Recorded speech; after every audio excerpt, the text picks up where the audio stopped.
Thiruvananthapuram Venjaramoodu Indian coffee ഹൗസിലാണ് നാടകീയ സംഭവങ്ങൾ അരങ്ങേറിയത്. പ്രധാന അധ്യാപകനിൽ നിന്ന് കോഫി ഹൗസിൽ വെച്ച് കൈക്കൂലി വാങ്ങാൻ ശ്രമിക്കുന്നതിനിടെയാണ് നാലംഗ സംഘം അറസ്റ്റിലായത്. പിറവം സെന്റ് ജോസഫ്സ് ഹൈസ്കൂൾ പ്രധാന അധ്യാപകൻ ഡാനിയൽ തോമസിൽ നിന്ന് പണം തട്ടാനായിരുന്നു ശ്രമം. ഇതേ സ്കൂളിലെ PTA പ്രസിഡന്റ് ബിജു തങ്കപ്പൻ, ആറ്റിങ്ങൽ സ്വദേശി രാകേഷ്, പ്രസാദ്, അലേഷ് എന്നിവരാണ് പിടിയിലായത്. അധ്യാപകനെതിരെ സ്കൂളിൽ ഫണ്ട് തിരിമറി നടത്തിയെന്ന വ്യാജ പരാതി നൽകിയായിരുന്നു തട്ടിപ്പിന്റെ തുടക്കം. പരാതിയിൽ വിദ്യാഭ്യാസ വകുപ്പ് അന്വേഷണം ആരംഭിച്ചിരുന്നു. വിദ്യാഭ്യാസ വകുപ്പിലെ ഉന്നതോദ്യോഗസ്ഥൻ വഴി അന്വേഷണം അട്ടിമറിക്കാമെന്ന് വിശ്വസിപ്പിച്ചാണ് തട്ടിപ്പിന് ശ്രമിച്ചത്. കഴിഞ്ഞ ആഴ്ച ബിജു തങ്കപ്പന്റെ നേതൃത്വത്തിൽ അധ്യാപകനെ തിരുവനന്തപുരത്ത് എത്തിച്ച് ആറ്റിങ്ങൽ സ്വദേശി രാകേഷിനെ ഉന്നത ഉദ്യോഗസ്ഥനെന്ന് പരിചയപ്പെടുത്തി 15 ലക്ഷം രൂപയാണ് ഇയാൾ കൈക്കൂലിയായി ആവശ്യപ്പെട്ടത്. വിരമിക്കാനിരിക്കുന്ന അധ്യാപകന്റെ ആനുകൂല്യങ്ങൾ തടഞ്ഞുവെക്കുമെന്നും ഭീഷണി മുഴക്കി. തൽക്കാലം 5 ലക്ഷം രൂപ നൽകാനും ആവശ്യപ്പെട്ടു. അധ്യാപകൻ ഇക്കാര്യം വിജിലൻസിനെ അറിയിച്ചു.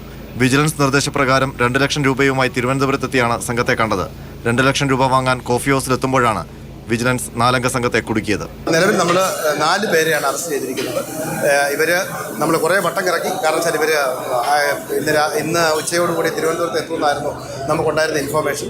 അതിനുശേഷം പക്ഷേ പിന്നീട് നമ്മൾ ഇവരുടെ ലൊക്കേഷൻ നോക്കി കഴിഞ്ഞപ്പോൾ ഇവർ പാലക്കാടും മറ്റുമായിരുന്നു ഇവരുടെ ലൊക്കേഷൻ കാണിച്ചത്. പക്ഷേ പിന്നീട് പണം റെഡിയാണ് എന്ന് പറഞ്ഞപ്പോൾ ഇവർ സ്ഥലത്തേക്ക് എത്തി ഇവിടെ വെച്ച് അറസ്റ്റ് ചെയ്യുകയായിരുന്നു. ആദ്യം ട്രിവാൻഡ്രത്ത് വരാമെന്ന് പറഞ്ഞു. പിന്നീട് അവർ വെഞ്ഞാറമൂട് തന്നെ 1-2 സ്ഥലം മാറി.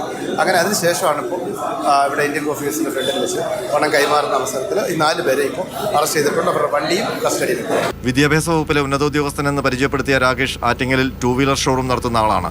പണം തട്ടൽ ആസൂത്രണം ചെയ്ത സംഘത്തിൽ കൂടുതൽ പേർ ഉൾപ്പെട്ടിട്ടുണ്ടെന്നാണ് വിവരം. മാതൃഭൂമി ന്യൂസ്, തിരുവനന്തപുരം.